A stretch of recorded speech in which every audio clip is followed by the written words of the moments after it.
Minha melhor amiga colocou meu ex dentro da nossa casa depois de ver tudo que ele fez comigo. O negócio de dividir apartamento com alguém é que você começa a acreditar que as paredes pertencem aos dois da mesma forma que as memórias. Tipo, sim, tecnicamente tem um contrato, um aluguel, uma bancada da cozinha lascada e uma pia do banheiro que entope se você olhar torto para ela. Mas depois de um tempo, o lugar vira um paizinho que vocês construíram juntas. Tem regras que ninguém escreve. Tem canecas que pertencem a uma pessoa, mas que de alguma forma viram propriedade pública. Tem piadas que só fazem sentido porque as duas sobreviveram ao mesmo inverno, ao mesmo proprietário. A mesma janela idiota com vazamento. As mesmas noites comendo macarrão no chão porque a mesa ainda não tinha chegado. Essa era eu e minha melhor amiga. Vou chamar ela de minha melhor amiga, porque era o que ela era. Mas, sinceramente, por muito tempo, ela foi mais como meu contato de emergência em forma de gente. Fomos colegas de quarto por 3 anos em uma cidade grande nos Estados Unidos. O tipo de cidade onde todo mundo está exausto, o aluguel é um absurdo, e um apartamento minúsculo com um armário decente é tratado como item de luxo. Éramos ambas imigrantes, latinas, tentando fingir que sabíamos o que estávamos fazendo, mesmo quando não tínhamos a menor ideia. Nos conhecíamos desde o ensino médio, lá na nossa terra, mas não éramos inseparáveis naquela época. Éramos amigáveis. Seguíamos uma à outra, curtíamos as fotos, dávamos parabéns uma vez por ano, como pessoas civilizadas normais fingindo ser mais próximas do que realmente são. Aí a vida empurrou a gente para o mesmo país, mesma cidade, mesma crise imobiliária. E de repente ela estava dormindo em um colchão de ar na minha sala, enquanto eu tentava me convencer de que estava tudo bem. A partir daí, ficamos daquele tipo de próximas que não precisa de grandes discursos. Ela sabia como eu tomava meu café. Eu sabia quais brincos ela usava quando queria que as pessoas no trabalho pensassem que ela estava com a vida organizada. Ela trabalhava em um escritório no centro, sempre vestida como se tivesse um lugar melhor para estar. Enquanto eu trabalhava remotamente para uma empresa de tecnologia do canto da nossa cozinha, geralmente de calça de moletom e fingindo que a câmera estava quebrada sempre que possível. Ela costumava rir e dizer que eu tinha hackeado o capitalismo porque recebia para ficar embaixo de um cobertor resmungando com planilhas. Eu dizia que ela recebia para usar salto alto e dar sorriso falso para pessoas chamadas líder de equipe. Então nenhuma das duas estava exatamente vivendo o sonho. Mas a gente tinha uma rotina. Tínhamos o aluguel dividido meio a meio, as compras de mercado vagamente divididas, mas nunca perfeitamente porque ela comia meu iogurte e eu comia o cereal dela, e as duas mentiam sobre isso. Tínhamos jantares de domingo onde cozinhávamos comida demais e fingíamos que a semana seguinte não ia acabar com a gente. Tínhamos um cachorrinho que adotamos de um abrigo porque, pelo visto, achamos que pagar aluguel não era sofrimento financeiro suficiente. Ele era rabugento, dramático e profundamente convencido de que o corredor pertencia a ele. Combinava perfeitamente, sinceramente. E antes que alguém diga, bom, você não deveria depender tanto de uma pessoa. Obrigada. Terapeuta número 2. Eu sei. Mas às vezes as pessoas viram sua família antes de você ter tempo de construir limites mais saudáveis em volta disso. Às vezes alguém te segura inteira durante a fase mais feia da sua vida. E depois disso, parece quase um desrespeito imaginar uma versão do futuro sem essa pessoa. 4 anos antes de tudo desmoronar, meu ex-namorado me destruiu da maneira mais silenciosa e humilhante possível. Ele não me traiu na minha frente. Ele não gritou.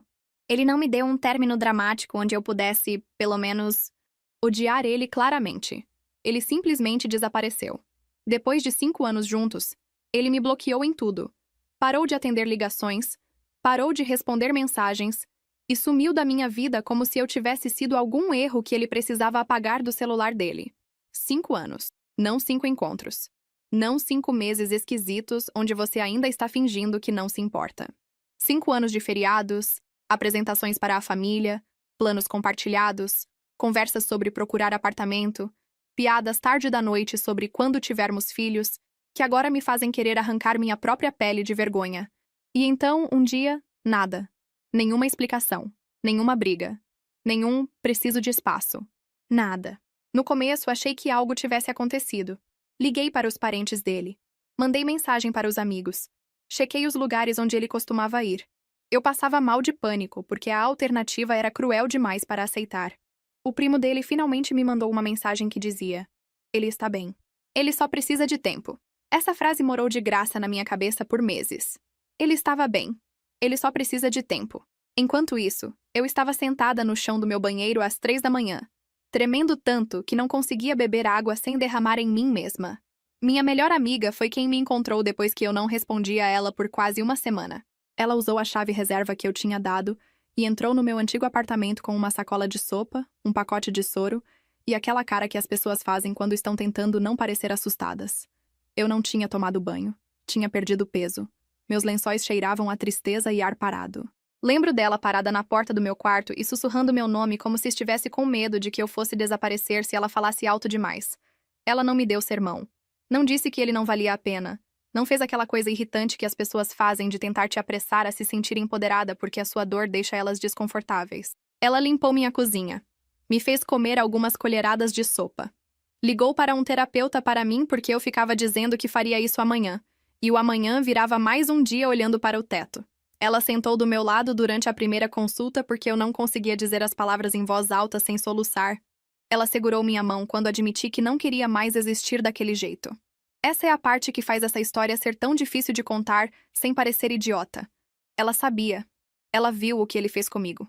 Ela viu a versão de mim que não conseguia dormir sem remédio, não conseguia trabalhar sem chorar, não conseguia ouvir o nome dele sem sentir como se alguém tivesse dado um soco no meu peito. Ela viu tudo. Não a versão triste e fofinha que as pessoas postam depois. A versão feia. A versão onde eu esqueci de escovar os dentes. A versão onde eu mandava mensagem para ele de um número falso e depois me odiava. A versão onde eu implorava para uma pessoa que tinha me abandonado para apenas explicar o porquê. Ela sabia exatamente o que me custou voltar daquilo.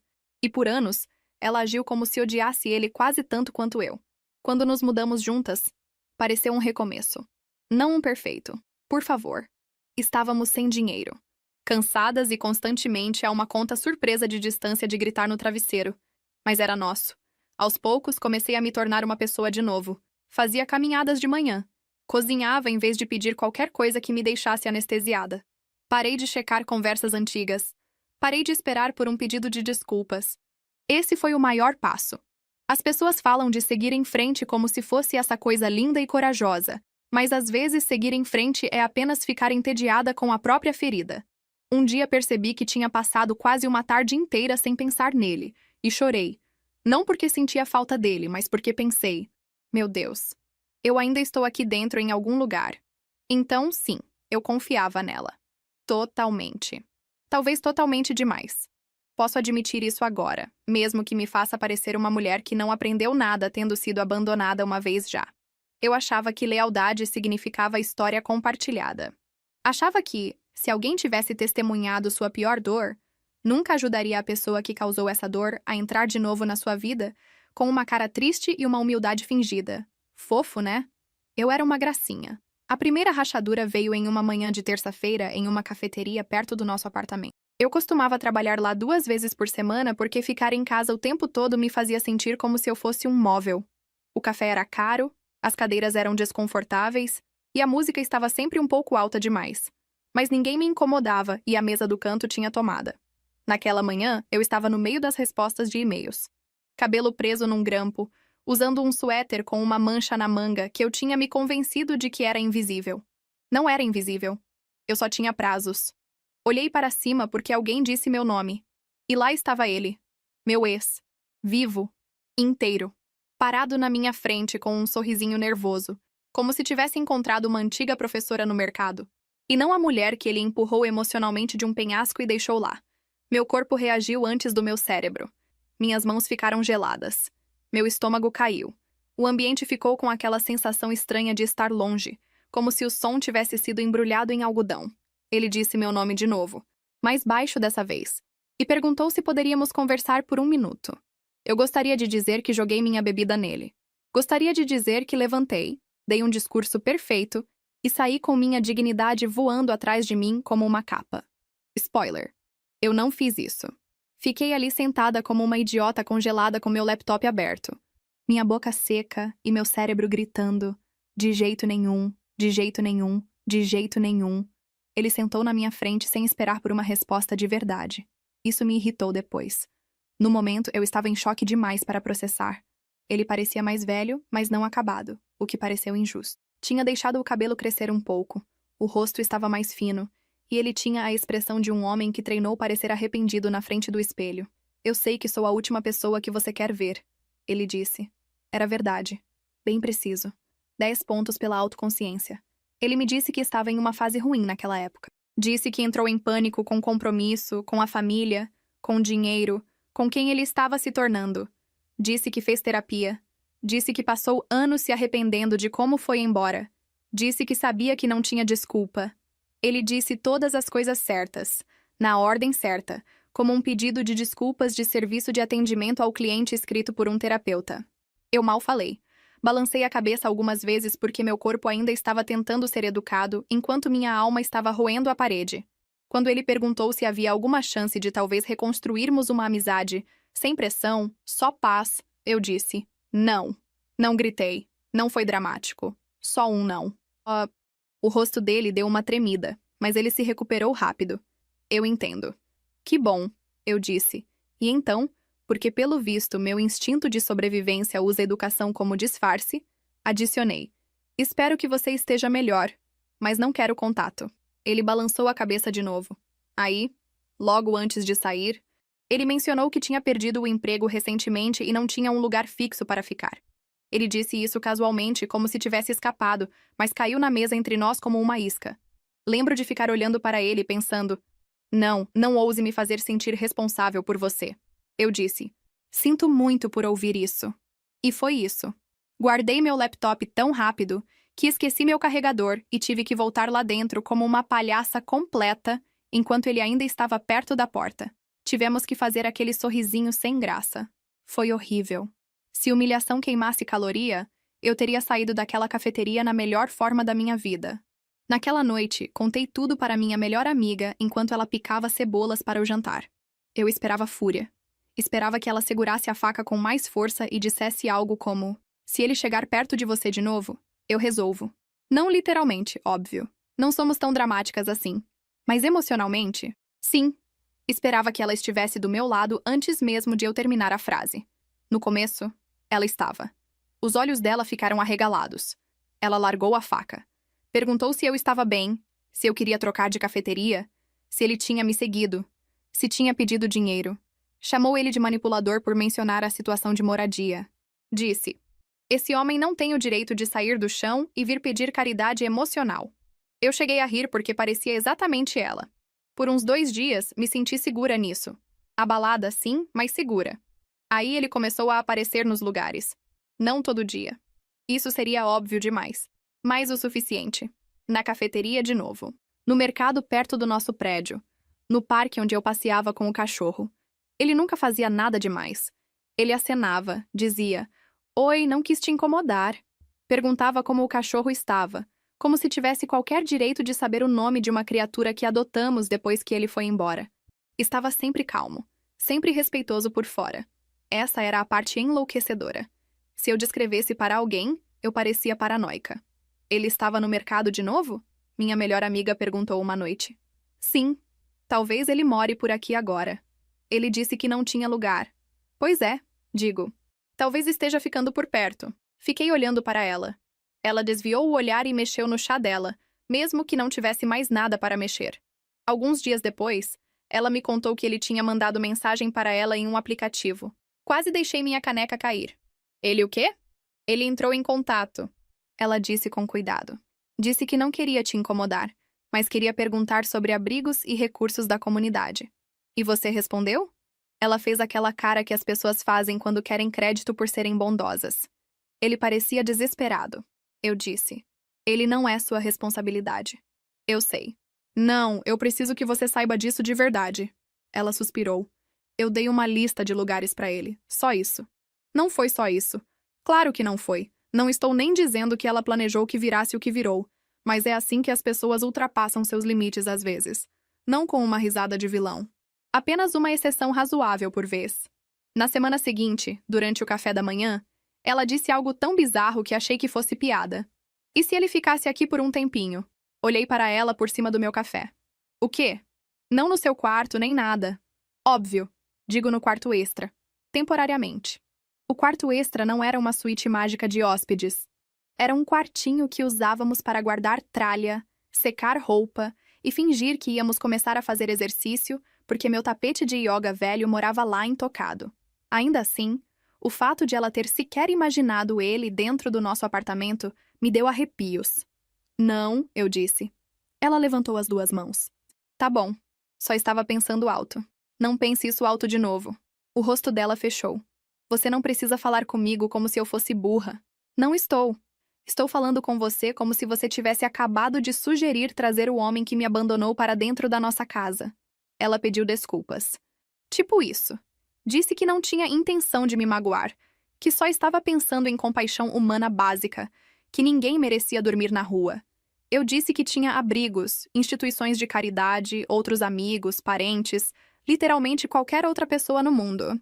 Ela assentiu, mas os olhos dela ficaram distantes. Eu conhecia aquele olhar. Significava que ela não tinha mudado de ideia. Ela só tinha aprendido que dizer aquilo diretamente trazia problemas para ela. Depois disso, a palavra perdão começou a aparecer no nosso apartamento como mofo. Ela dizia coisas como: eu só acho que as pessoas podem crescer. Ou, às vezes guardar raiva mantém a gente presa.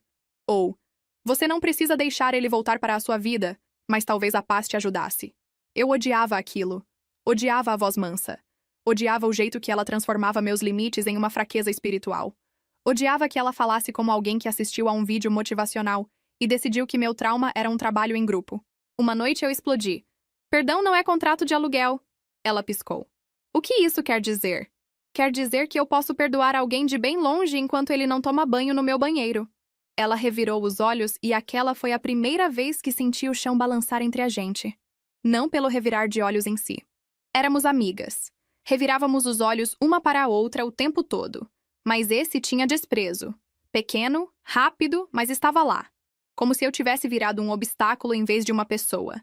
Aí vieram os favores. No começo, eu só sabia porque ela me contava. Mas ela contava daquele jeito casual que as pessoas usam quando já decidiram que você não tem o direito de ficar chateada. Ela pagou o almoço dele porque ele disse que não tinha comido. Ajudou ele a imprimir currículos no escritório dela porque o computador da biblioteca pública era muito complicado. Deu carona para ele em algum lugar porque estava chovendo. Emprestou dinheiro para ele passar umas noites em um hotel barato. O que ela mencionou enquanto pegava o sal, como se estivesse me dizendo que comprou papel toalha. Quanto dinheiro? Perguntei. Ela deu de ombros. Não muito. Quanto? Ela disse o valor e eu ri. Não porque era engraçado, mas porque meu cérebro saiu do meu corpo por um instante. Isso é muito dinheiro. Muito... Eu disse. O dinheiro é meu. É sim. E meu trauma é meu. Mas pelo visto agora a gente está compartilhando tudo. Ela largou o garfo. Isso é injusto. Não, o que é injusto é você me fazer de vilã porque eu não quero participar da sua quedinha de caridade. A palavra quedinha saiu antes de eu querer. O rosto dela mudou tão rápido que eu soube que tinha atingido algo real. Ela ficou defensiva, depois fria. Disse que eu estava projetando. Disse que nem todo ato de bondade era romântico. Disse que eu tinha me acostumado tanto a ser machucada que via manipulação em todo lugar. Talvez essa parte fosse um pouco verdade. Isso era o que tornava tudo pior. Eu estava machucada. Eu via perigo rápido. Mas estar traumatizada não significa que você está errada toda vez que sente cheiro de fumaça. A fumaça ficou mais densa. Ele começou a aparecer em lugares exatos em horários exatos. No parque de cachorros depois da minha reunião da manhã. No mercado quando eu costumava pegar coisas para o jantar. No banquinho em frente ao nosso prédio onde eu às vezes sentava quando o apartamento parecia pequeno demais. No começo, eu dizia a mim mesma que era coincidência, porque pelo visto, eu ainda estava tentando ser razoável em uma situação que já tinha feito as malas e se mudado para o desrazoável. Mas depois percebi que ela sabia da maioria das minhas rotinas.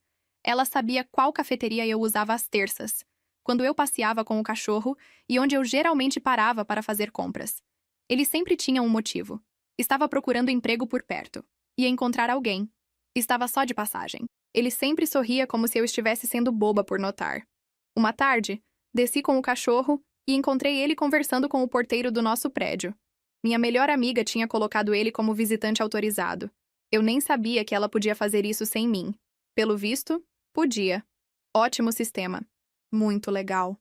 Adoro ser surpreendida por traição administrativa. Esperei até estarmos lá em cima e perguntei por que o nome dele estava na lista de visitantes. Para ele não ter que ficar lá fora se vier me ver, ela disse. Vier te ver? Sim, Me ver. A palavra ficou suspensa no ar. Por que ele está vindo te ver no nosso apartamento? Porque às vezes a gente conversa. Vocês conversam aqui? No saguão. Senti meu pulso no pescoço. Você não vê o quanto isso é bizarro? Ela cruzou os braços. Eu vejo que você está fazendo tudo girar em torno de você. Eu cheguei a dar um passo para trás. Parece dramático, mas eu dei. Porque aquela frase foi como um tapa. Em torno de mim? Eu disse. Ele é meu ex. Ele também é uma pessoa. Eu não disse que ele era um móvel. Você está agindo como se ele não pudesse existir na mesma cidade. Não, eu estou agindo como se minha melhor amiga não devesse dar acesso à minha casa para ele. Ela disse que não era acesso. Disse que era uma lista de visitantes. Disse que eu estava exagerando. Disse que eu estava indo tão bem e que talvez ver ele tivesse me dado um gatilho maior do que eu queria admitir. Lá estava. Aquela arminha mansa. Gatilho. Como se dar um nome para a minha dor tornasse meu argumento menos válido. Algumas noites depois, ouvi ela no telefone. Não estava tentando ouvir. Tinha saído do quarto para pegar água e a porta dela estava entreaberta porque nosso apartamento era velho e nenhuma das portas fechava direito, a menos que você levantasse elas como se estivesse resolvendo um quebra-cabeça. Ela estava falando baixo, mas ouvi meu nome. Aí ouvi ela dizer: Não, foi muito ruim. Ela perdeu muito peso. Teve que tomar remédio por um tempo. Eu tive que praticamente obrigar ela a fazer terapia. Congelei no corredor com a mão no copo. Ela continuou. Não estou te contando para você se sentir pior. Só acho que você precisa entender o estrago. Meu estômago embrulhou. Empurrei a porta. Ela se virou, celular na mão, olhos enormes. Você está contando para ele sobre a minha depressão? Perguntei. Ela desligou a ligação tão rápido que quase teria sido engraçado em outro universo. Não é nada disso, ela disse. Eu ri. Estava tremendo. Então é do quê? Eu estava ajudando ele a entender o que aconteceu. O que aconteceu comigo não é um documentário para você narrar. Ele precisa saber das consequências. Não. Ele precisava saber delas 4 anos atrás, quando eu estava implorando para ele me responder. Agora ele precisa ficar longe do meu histórico médico. Ela ficou defensiva na hora. Disse que eu estava distorcendo as coisas. Disse que ela me protegeu por anos, e agora eu estava agindo como se ela fosse minha inimiga. Disse que eu não podia continuar punindo todo mundo porque uma pessoa me machucou. Eu disse que minha saúde não era ferramenta educativa para o crescimento pessoal dele. Ela disse que talvez, se eu parasse de ver ele como um monstro, eu pudesse finalmente me curar. Foi aí que eu perdi a cabeça. Gritei. Não me orgulho disso. Disse coisas que eu realmente pensava, mas que não deveria ter gritado. Disse que ela gostava de se sentir a salvadora. Disse que ela era viciada em ser necessária. Disse que ela estava adorando ser a mulher emocionalmente madura que podia consertar o homem quebrado que eu não era generosa o suficiente para perdoar. O rosto dela ficou vermelho. Ela me disse que eu estava com ciúmes. Ciúmes! Como se tivéssemos sido teletransportadas para um drama barato onde 2 mulheres brigam por um homem que tem 3 camisetas e uma mochila cheia de desculpas. Eu disse: Se você acha que isso é ciúmes, você não está ouvindo. Ela disse: Você não está brava porque ele está aqui. Você está brava porque eu não estou mais escolhendo a sua dor em vez da minha vida. Eu só fiquei olhando para ela, porque tem frases que não te batem com barulho. Elas só deslizam para debaixo da sua pele e ficam lá. Fui para o meu quarto e bati a porta com tanta força que o cachorro latiu. Aí chorei no travesseiro como uma adolescente envergonhada. Não por causa dele, por causa dela. Porque a pessoa que uma vez segurou minha mão durante a pior coisa da minha vida, agora estava usando essa mesma pior coisa para me chamar de instável. Depois disso, o lar parou de parecer um lar. Virou um lugar onde cada som me deixava tensa. As chaves dela na porta, o celular dela vibrando, a voz dela na cozinha. Comecei a ficar mais no meu quarto. Ela começou a ficar na rua até mais tarde. O cachorro me seguia para todo lado, o que era fofo e também me fazia sentir como uma mãe divorciada, que ficou com a custódia da criança ansiosa. Aí veio o incidente da toalha. Chamo assim porque se eu chamar do que realmente foi, uma violação completa do meu espaço e da minha sanidade, começo a ficar com raiva tudo de novo. Cheguei em casa depois de um longo dia de trabalho, e mesmo trabalhando de casa na maioria dos dias, tinha ido para um espaço de coworking porque precisava não estar dentro do apartamento.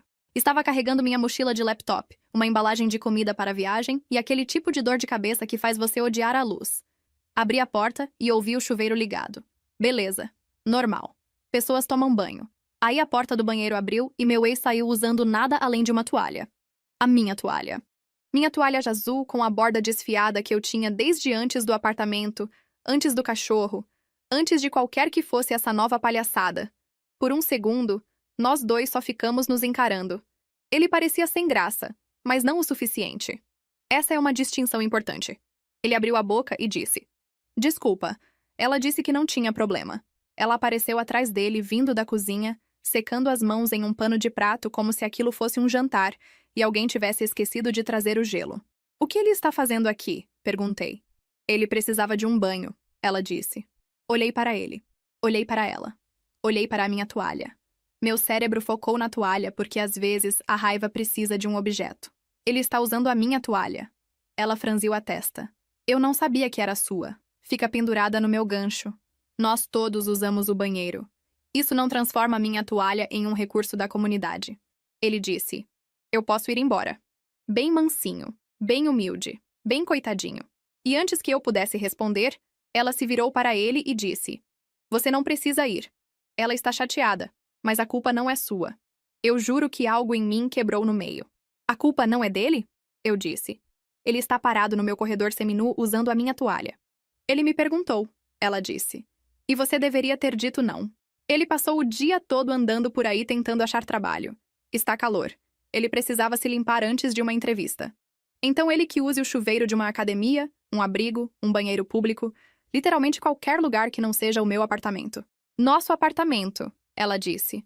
Aquele foi o momento. Não o banho. Não a toalha. O nosso apartamento.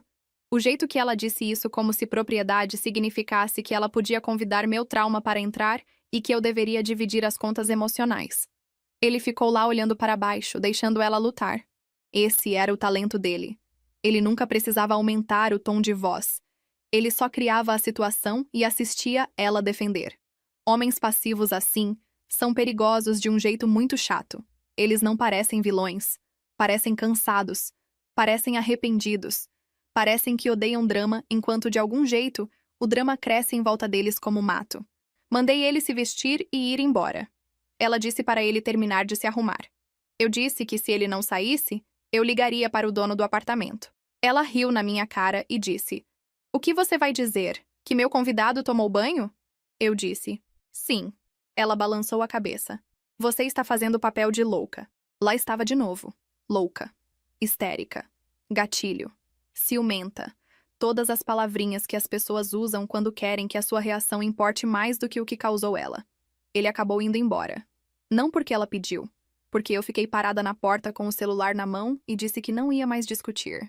Ele murmurou outro pedido de desculpas, que não valia nada. Quando a porta fechou, ela se virou contra mim como se eu tivesse humilhado ela em público. Você gostou disso, ela disse. Fiquei olhando para ela. Gostei do quê? De fazer ele se sentir pequeno. Eu ri e saiu feio. Ele me fez sentir pequena por anos. Ele não é mais aquela pessoa. Você não sabe quem ele é agora. Talvez eu saiba. O ambiente ficou silencioso. Eu deveria ter entendido ali. Digo, eu entendi. Mas uma coisa é saber algo e outra é deixar a verdade encostar em você. Eu não estava pronta para a segunda parte. Nas semanas seguintes, ela parou de fingir. Não totalmente, mas o suficiente. Ela sorria para o celular. Saía do quarto para atender ligações. Usava perfume para resolver pendências. Começou a usar frases que ele usava, o que me dava vontade de me jogar de uma janela.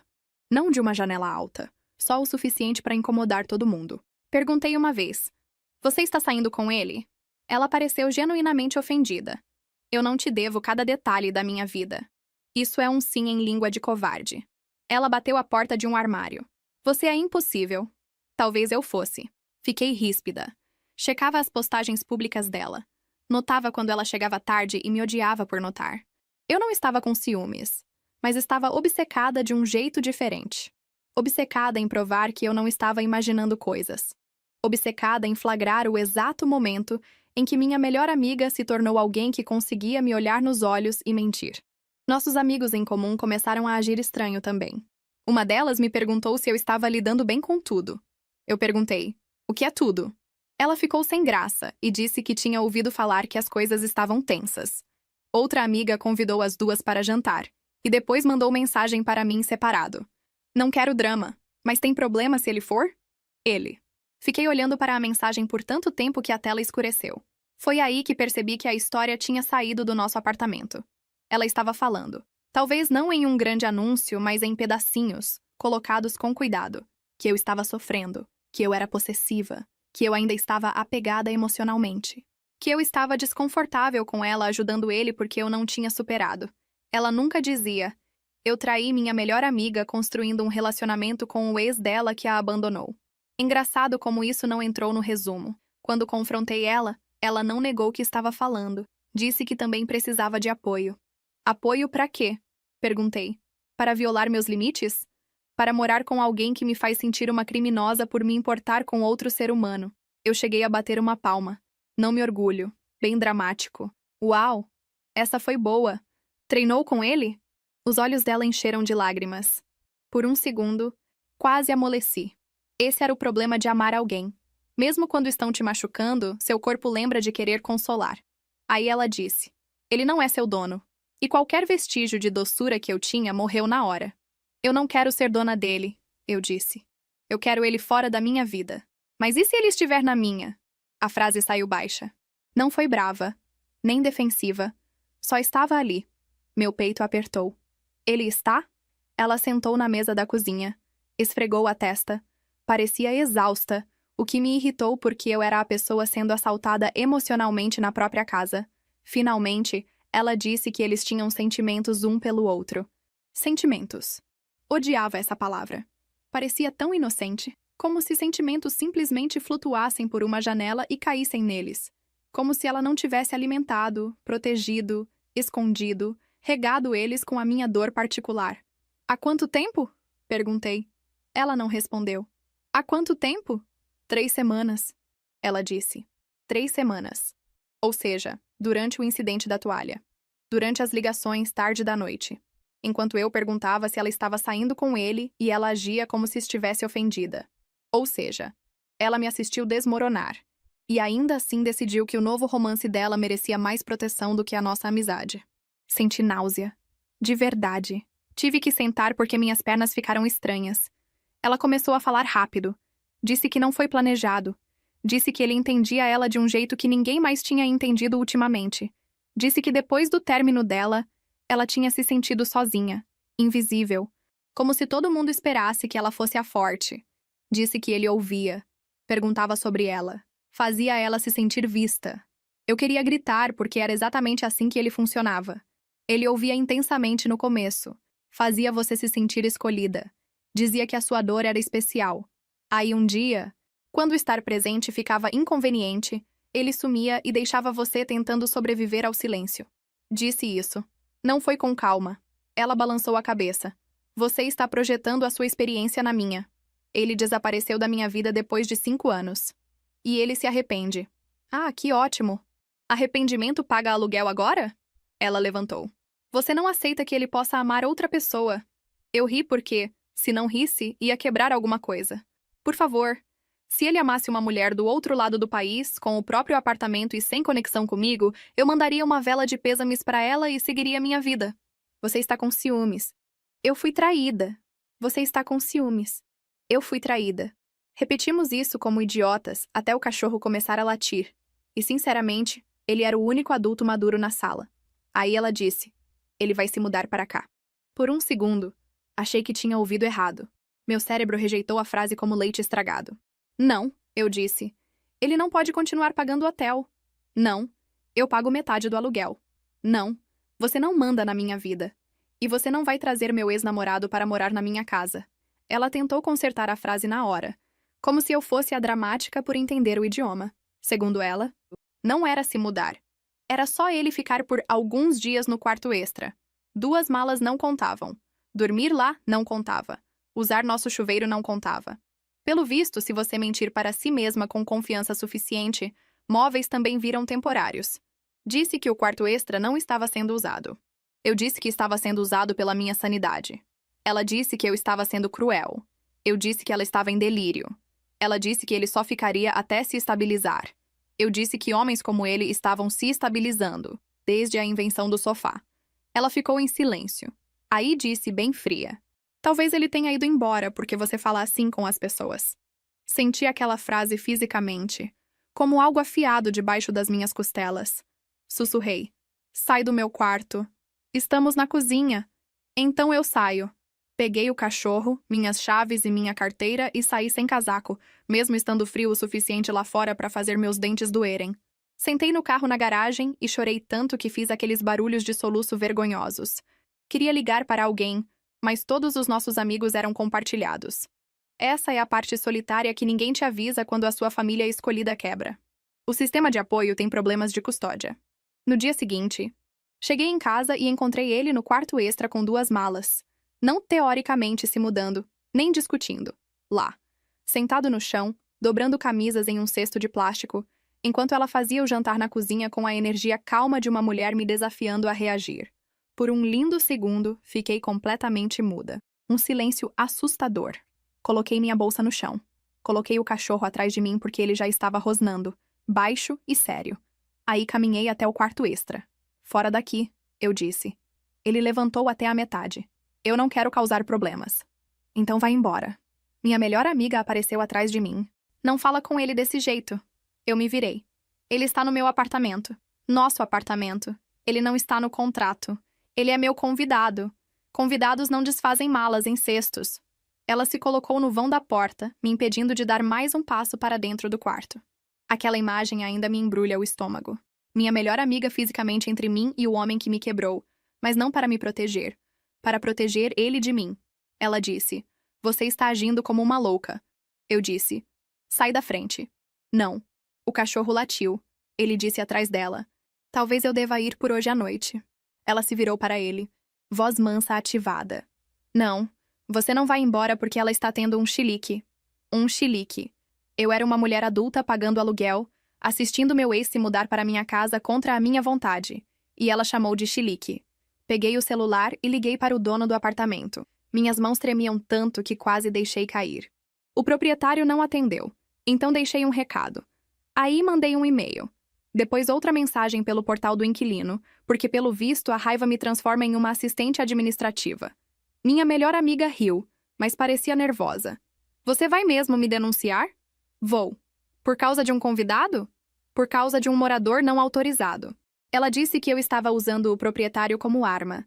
Eu disse que ela tinha trazido uma arma para dentro de casa e chamado de namorado. Dramático. Sim. Preciso? Também sim, emocionalmente. Ele dormiu lá naquela noite. Tranquei a porta do meu quarto, enfiei uma cadeira embaixo da maçaneta como se estivesse em um filme de terror de baixo orçamento e dormi talvez 40 minutos no total. O cachorro dormiu encostado nas minhas pernas, rosnando toda vez que tinha um barulho no corredor. Em certo momento, ouvi eles rindo baixo na cozinha e senti algo dentro de mim gelar. Não porque rir é ilegal, porque ela sabia que eu estava aterrorizada e fez aquilo mesmo assim. O dono do apartamento respondeu na manhã seguinte. Curto, formal, maravilhoso. Ocupantes adicionais não eram permitidos sem aprovação por escrito. Qualquer pessoa ficando além do limite de hóspedes poderia ser considerada violação de contrato. Todos os inquilinos eram responsáveis. Se um ocupante não autorizado permanecesse, medidas seriam tomadas. Encaminhei para ela. Ela entrou na sala segurando o celular como se fosse evidência de um crime que eu tinha cometido. Você está tentando me despejar. Estou tentando não morar com ele. Você poderia ter falado comigo. Fiquei olhando. Eu não fiz nada além de falar. Você foi pelas minhas costas. Você trouxe ele pelas minhas. Ela começou a chorar então, mas não um choro suave. Um choro de raiva. Disse que eu estava arruinando a única chance de felicidade dela. Disse que eu não suportava ver ela sendo amada. Disse que eu sempre precisei ser a quebrada para que ela pudesse cuidar de mim. E agora que ela precisava de algo, eu estava punindo ela por isso. Aquilo doeu porque tinha uma sementinha venenosa de verdade ali. Ela tinha cuidado de mim. Muito. Talvez nossa amizade tivesse crescido em volta desse desequilíbrio. Talvez ela realmente guardasse ressentimento disso. Talvez ela tivesse se sentido sozinha enquanto eu estava ocupada me curando. Mas nada disso explicava por que a solução dela era sair com o homem que causou a ferida e depois me pedir para abrir espaço para ele no armário de roupas de cama. Disse isso a ela. Ela não ouviu. A história explodiu entre nossos amigos depois disso. Ela chegou primeiro, claro. Contou para eles que eu tinha ligado para o dono do prédio porque não aguentava o relacionamento dela. Disse que eu tinha tentado seduzir ele quando ele voltou e... Quando ele me rejeitou, fiquei obcecada em separar os dois. Eu sei. Parece desenho animado. Mas as pessoas acreditam em coisas bizarras quando são apresentadas com confiança e lágrimas. Comecei a receber mensagens. Oi, eu te amo. Mas isso é verdade? Não quero me envolver, mas ameaçar a moradia dela é meio extremo. Talvez você precise de espaço dos dois. Uma amiga mandou um parágrafo inteiro sobre como a cura não é linear. Quase joguei meu celular na pia. Enquanto isso, ele continuava indo e vindo como um fantasma com privilégios de acesso. O cachorro odiava ele. Não de um jeito fofo de cachorros sentem o mal, porque sei que isso não é ciência. Mas ele rosnava sempre que o homem entrava e minha melhor amiga me acusou de treinar ele para fazer isso. Sim, eu disse uma vez, sarcástica. Sentei com ele e usei cartões de memória. Ela não riu. Tínhamos parado de ser pessoas que riam das piadas uma da outra. Eu mal dormia. Comecei a levar meu laptop para uma biblioteca ou cafeteria todo dia porque estar em casa me dava coceira na pele. Meu trabalho sofreu. Durante uma reunião, minha gerente perguntou se eu estava bem porque respondi uma pergunta que era para outra pessoa e me coloquei no mudo no meio da frase. Disse que estava lidando com problemas com colega de quarto. Eufemismo do século. A pior parte era a dúvida. Não sobre ele. Eu sabia exatamente o que ele era. Dúvida sobre mim mesma. Eu estava sendo controladora? Estava pedindo demais? Meu passado me dava o direito de dizer para outra adulta quem ela poderia amar? Eu oscilava entre fúria e culpa tão rápido que tinha um chicote emocional. Aí, uma tarde, encontrei meu diário de terapia mudado do criado mudo para o chão. A porta do meu quarto estava fechada. Não trancada, porque eu tinha parado de usar a cadeira e tentado agir normalmente. O diário não estava aberto, mas definitivamente tinha sido mexido. Perguntei para minha melhor amiga. Ela disse que não tinha tocado. Perguntei para ele. Ele deu aquele sorrisinho manso e disse: eu não invadiria a sua privacidade. Algo no jeito de falar me deu vontade de gritar. Não foi um eu não mexi. Foi um eu não invadiria. Como se ele estivesse fazendo uma declaração de caráter em vez de responder a uma pergunta. Comprei um pequeno cofre naquela noite e me senti ridícula colocando meu próprio diário dentro dele. Também comecei a tirar fotos de tudo. Do e-mail com a lista de visitantes. Do aviso do proprietário. Das mensagens onde eu tinha dito claramente que não consentia que ele ficasse. Das mensagens dela dizendo: ele só precisa de alguns dias.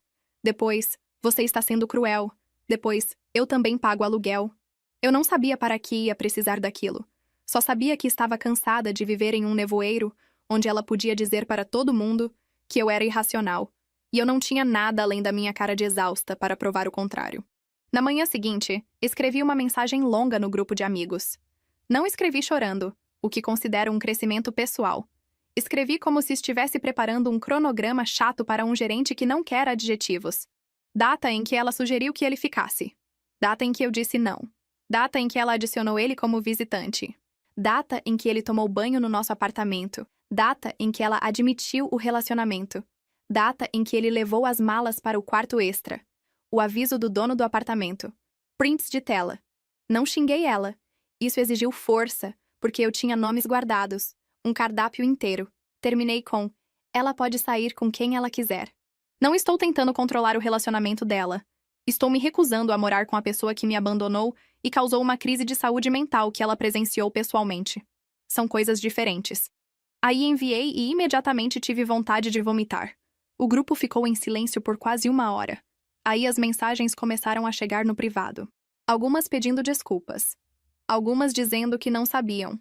Algumas fazendo aquela coisa irritante de dizer que existem dois lados. Mesmo depois de um lado vir com recibos e o outro vir com apenas vibes. Mas a maré virou. As pessoas pararam de perguntar se eu estava com ciúmes e começaram a perguntar se eu estava segura. Minha melhor amiga chegou em casa naquela noite tremendo de raiva. Você me humilhou. Você mentiu sobre mim. Você mandou mensagens privadas. Você trouxe meu ex para o nosso apartamento. Para de chamar ele assim. Vou chamar do quê? De seu projeto de serviço comunitário? Ela jogou as chaves no balcão. Você é cruel. Aprendi com a melhor.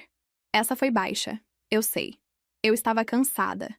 Estava dormindo como um esquilo assombrado. Ela disse que ia se mudar. Disse que eles iam achar outro lugar. Disse que eu ia me arrepender de escolher a amargura em vez da amizade. Eu disse que ela já tinha escolhido ele em vez de mim. Eu só estava me recusando a pagar metade do aluguel pelo privilégio de assistir. Por 3 semanas, o apartamento virou um campo de batalha feito de caixas de papelão e silêncio. Ela empacotava as coisas com agressividade. Se você nunca ouviu alguém embrulhar canecas com ressentimento, saiba que tem um som bem específico. Ele vinha para ajudar, mas depois do grupo de amigos, ele estava menos confortável. Sem a imagem pública de mim como a ex-instável e ciumenta, o teatrinho de coitadinho dele não funcionava igual. Ele evitava meus olhos. O cachorro continuava seu trabalho de segurança não remunerado. Tive que achar uma colega de quarto nova rápido, porque o aluguel não pausa para devastação emocional. Coloquei um anúncio, entrevistei estranhas e tentei não parecer louca ao explicar a situação. Então a colega anterior está saindo? Uma mulher perguntou durante uma chamada de vídeo. Sim, eu disse. História longa. Tem drama? Parei um pouco. Não para você. Ela riu. Gostei dela na hora. Ela tinha um emprego estável, limites claros e nenhum interesse em se envolver espiritualmente com meu ex-namorado. Os padrões estavam baixos, mas ela passou por eles lindamente. Minha nova colega e eu não viramos irmãs instantâneas, e foi exatamente por isso que funcionou. Pagávamos as contas, respeitávamos as portas, perguntávamos antes de convidar gente e, de algum jeito, aquilo parecia mais amoroso do que metade dos discursos que eu tinha sobrevivido. No dia em que minha melhor amiga se mudou, ela não se despediu. Não de verdade. Ficou parada na porta com a última mala e olhou em volta do apartamento como se ela fosse a exilada de um reino que construiu sozinha. Espero que você esteja feliz, ela disse. Eu estava parada no corredor segurando a guia do cachorro porque ele tinha decidido que aquilo tudo era da conta dele. Não estou, eu disse sinceramente. Isso pareceu surpreender ela. Não estou feliz. Continuei. Só cansei. Por um segundo, o rosto dela vacilou. Vi minha antiga amiga. A que me deu sopa. A que chorou quando eu disse que tinha seguido em frente.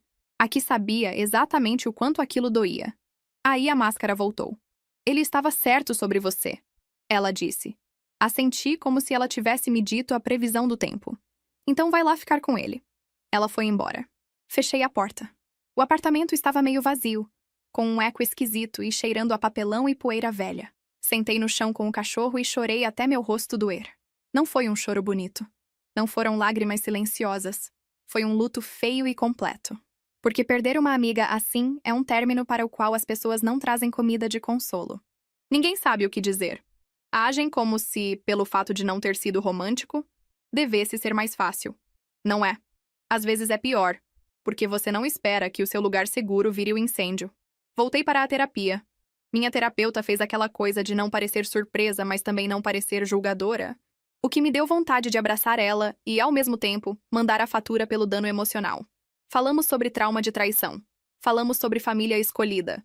Falamos sobre como alguém pode te salvar uma vez e ainda te machucar depois, e como dever gratidão não significa entregar seus limites para sempre. Essa parte foi difícil. Eu ficava dizendo, mas ela esteve lá por mim. Minha terapeuta disse, e você pode ser grata pelo que ela te deu sem aceitar o que ela fez com você. Irritante. Correto, mas irritante. Por meses vivi no esquisito depois. Os amigos em comum se dividiram em categorias. Os que pediram desculpas de verdade. Os que sumiram porque ter que assumir responsabilidade dava coceira neles. Os que tentaram ficar neutros, como se aquilo fosse uma rivalidade esportiva, e não a minha vida. Parei de correr atrás das pessoas. Já tinha corrido atrás de silêncio demais nos meus 20 anos. Não ia fazer de novo. Reconstruí rotinas. Caminhadas de manhã com o cachorro. Café em um lugar diferente. Noites de filme com minha nova colega às vezes, embora eu mantivesse as coisas mais leves. Não me apressei em uma nova situação de alma gêmea.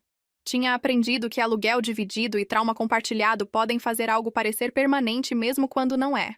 6 meses depois, pouco depois da meia-noite, meu celular começou a vibrar. No começo, ignorei. Aí vibrou de novo. E de novo. Olhei, meio dormindo, e vi o nome dela. Meu estômago deu aquele velho nó. Não é falta de educação como o corpo lembra das pessoas antes do cérebro dar permissão? A primeira mensagem dizia que eu tinha amaldiçoado o relacionamento dela com negatividade. Fiquei olhando para aquilo no escuro, piscando, como se as palavras fossem se organizar em algo menos estúpido. A segunda mensagem veio antes de eu conseguir responder. Ela disse que ele tinha ido embora. Não terminou como um adulto. Foi embora. Bloqueou ela. Desapareceu depois de dizer que precisava de uns dias para clarear a cabeça. Mesmo roteiro, público diferente. A terceira mensagem dizia que ela não conseguia pagar o apartamento dele sozinha e não sabia o que fazer. A quarta dizia: depois de tudo o que passamos, você não pode simplesmente me abandonar. Sentei na cama. O cachorro levantou a cabeça, me julgou e voltou a dormir. Li as mensagens repetidamente. Minhas mãos tremiam, mas não era de satisfação. Isso me surpreendeu. Uma parte mesquinha de mim tinha imaginado esse momento. Não vou mentir. Tinha imaginado ela percebendo que eu estava certa. Tinha imaginado ela chorando, pedindo desculpas, entendendo finalmente. Achei que talvez eu fosse me sentir vingada. Não me senti. Me senti cansada, pesada, triste de um jeito que não tinha mais pontas afiadas. Digitei uma resposta. Uma longa. Óbvio.